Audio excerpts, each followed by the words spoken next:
మీ మోకాల నొప్పులకు ఎటువంటి సర్జరీ లేకుండా ఎపియాన్ పెయిన్ క్లినిక్ అందిస్తున్న అత్యాధునిక చికిత్స. రమగారు నమస్తే. నమస్తే జయ.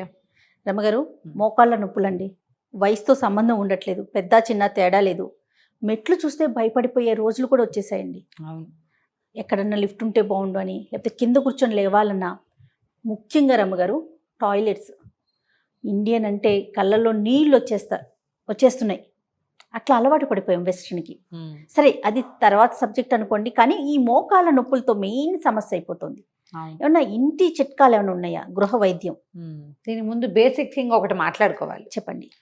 కాళ్ళ మీద కూర్చోవడం అలవాటు తప్పించేసాం మనం. 100% అండి కదా. అవును, చక్కగా ఇట్లా 2 మోకాళ్ళ మీద కూర్చొని చేసుకునే పని చేసేవాళ్ళు, అట్లా గొంతు కూర్చుని బట్టలు ఉతికేవాళ్ళు. అవును, ఆ పనులు మానేసాం.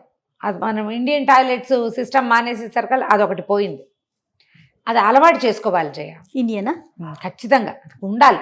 ఆ కింద కూర్చుని లేస్తేనే మనకు వెన్నెముకకు కానీ, మోకాళ్ళకు కానీ, పాదాలకు కానీ శక్తి, బలం వస్తాయి. ఎప్పుడైనా చూడు, ఆహారంతో బలం వస్తుందా?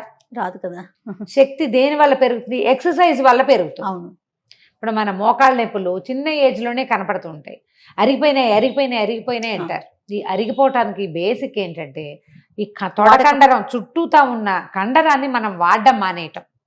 అవునండి. మోకాళ్ళ నొప్పులకు కారణం మొదట అరిగిపోవటమే కాదు, వాడకపోవడం, చుట్టూతా ఉన్న కండకి పని లేకపోవటం. ఆ కండని కనుక మళ్ళీ పని చేయిస్తే కొన్ని ఎక్సర్సైజులతోటి మోకాలు ఆటోమేటిక్గా సర్దుకుంటుంది. చిన్న ఏజ్లో ఎవరికో అరిగిపోతాయి జయ, అందరికీ అరిగిపోతాయా? అదే కదా కదా. పైగా మన లైఫ్ స్టైల్ ఏంటంటే, మనం ఈ కీళ్ళు అరిగిపోయే రకపు ఆహార పదార్థాలను పుష్కలంగా తీసుకుంటాం. అందులో కార్బనైజ్డ్ డ్రింక్స్ మెయిన్. మనం ఏ చిన్న పార్టీ ఎవరు నలుగురు కలిసినా ముందు కోకు తాగేసేయాలి. మన జీవితాల్లోకి థమ్సప్లు, కోకులు ప్రవేశించాకే మోకాళ్ళు అరిగిపోవడం ఎక్కువైపోయింది. అన్నిటికంటే ఎక్కువ వాడబడే కీళ్ళు కాళ్ళ కీళ్లే కదా. అవును. వాటికి సరైన వాడకం లేక అక్కర్లేని పదార్థాన్ని తీసుకోవడంతో అరిగిపోతాయి.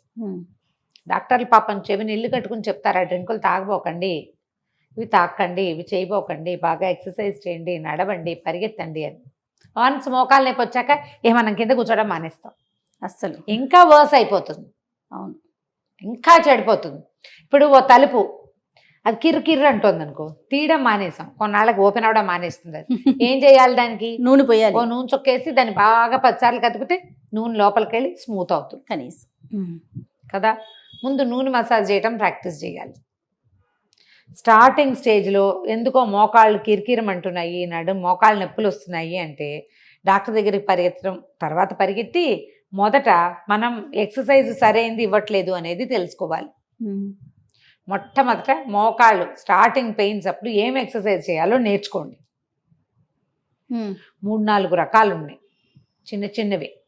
మనం తొడ చుట్టుతా ఉన్నటువంటి, మోకాలు చుట్టుతా ఉన్న తొడ కండరము, పిక్క కండరము 2 జాయింట్లో కదా మోకాలు ఉండేది కదా. ఆ 2 కండలకి పని చెప్పటం, దానివల్ల మోకాలికి బలం వస్తుంది.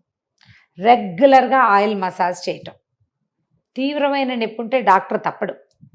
స్టార్టింగ్లో ఎర్లీ 30sలోనే మనకి మోకాళ్ళ నొప్పులు వస్తుంది. నా మోకాళ్ళ నొప్పులు వచ్చేసినా నాకు కీళ్ళు అరిపోయి నేను చెప్పుకోవడం ఫ్యాన్సీయా?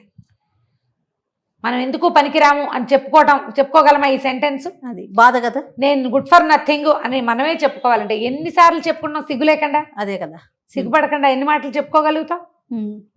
నాకు మోకాళ్ళ నొప్పులని చెప్పద్దు, దాన్ని పోగొట్టుకునే ప్రయత్నం చేయండి. ఏం చెయ్యకపోవటం వల్ల మనకి ఇది వచ్చిందో అది చెయ్యాలి.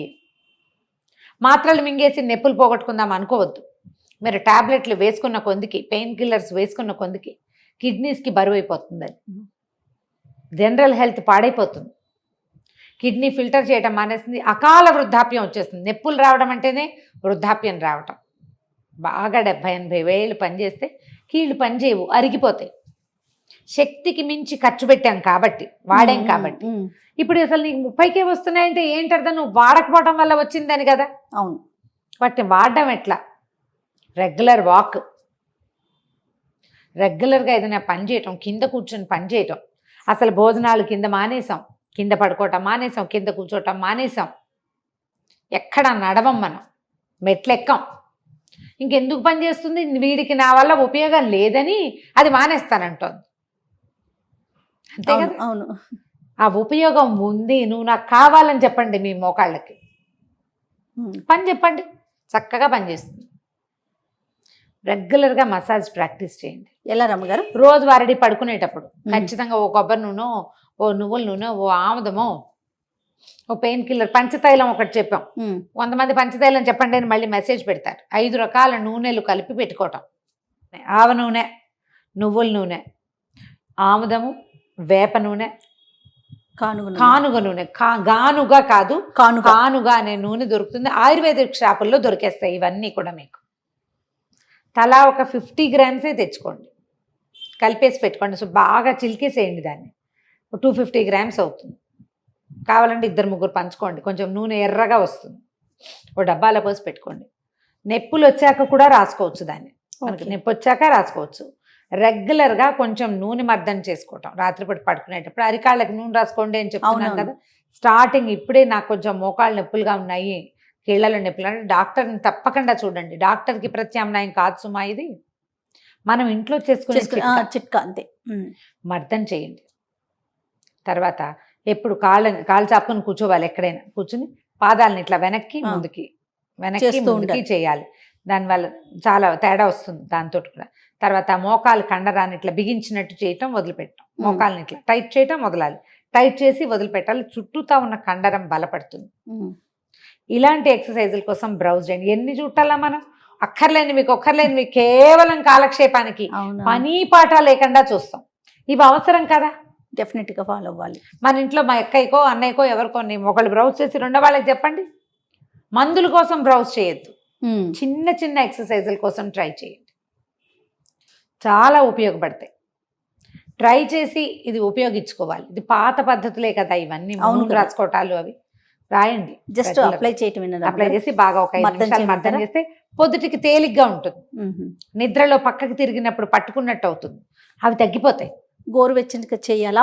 ఏం చేయొద్దు, కొంచెం అలాగా చేతులు ముంచకుండా మాత్రం చూసుకోండి. నూనెళ్ళు వాటిలో ఎప్పుడు చేతులు ముంచకూడదు. అలా ఒక డ్రాప్ వేసుకోవాలి. లేదా ఇప్పుడు మనకి ఇట్లా నొక్కితే పడే వస్తున్నాయి కదా, ఇవి ఏమంటారు వీటిని, స్ప్రేలు లాంటివి. దాంతో స్ప్రే బాటిల్స్లో పోసి పెట్టుకోండి. ఒక నొక్కితే వస్తుంది. ఆయిల్స్లో చేతులు అవి పెడితే కుళ్ళు వాసన వచ్చేస్తాయి, పాడైపోతుంది. అవునవును. ఆ పిచ్చి వాసన వచ్చేది, ఔషధ గుణం పోకపోయినా బ్యాడ్ స్మెల్ వచ్చేది బట్టలకు అంటుతుంది. నలకంతా కొంచెం పడుకునే ముందు శ్రద్ధగా మోకాలు చుట్టూతా కింద భాగం పైన కూడా బాగా ఇట్లా క్లాక్ వైజ్లో మర్దన చేసుకుని పడుకోండి. పెద్దవాళ్ళకి అవసరమైతే మర్దన చేయండి, మంచి ఉపయోగం వస్తుంది. ప్రధానంగా ఏంటంటే కండరాలని వాడండి. కింద కూర్చోవటము, మెట్లు ఎక్కటము, నడవడము, పరిగెత్తటము, ఎక్కడికైనా గబుక్కుని కాస్త పైకి ఎక్కాల్సి వస్తే ఎక్కటం, ఓ 4 అడుగులు వేయాల్సి వస్తే వేసేయటం, అది మనకి ప్లస్ అవుతుంది ఆరోగ్యానికి. ఆలోచించి చూడండి. ఒకవేళ మీరు ఇప్పటిదాకా ఇలా ఆలోచించలేదు, నా మోకాళ్ళ నొప్పులు కాబట్టి నేను కింద కూర్చొని అన్నం తిన్ను, అలాంటివి పెట్టుకోవద్దు. స్థూలకాయలు కనుక అయ్యుంటే మీరు స్థూలకాయాన్ని తగ్గించుకోండి. స్థూలకాయ మోకాళ్ళ నొప్పులు చూపిస్తుంది. మోకాళ్ళ నొప్పులకు ప్లస్ ఏంటంటే స్థూలకాయ. అవునవును. మీరు డయాబెటిక్ కనుక అయ్యుంటే మరి అది కూడా కొంత కారణం అవుతుంది. సో వీటన్నిటినీ కంట్రోల్ చేసుకుంటే మనం జీవించి ఉన్నంత కాలం మనతో ఉండవలసిన మన స్నేహితుడైన మన మోకాలు కీలుని బాగా ముద్దుగా చూసుకోండి. ఖచ్చితంగా అండి. తప్పకుండా రమ్మగారు. నమస్తే. నమస్తే జయ.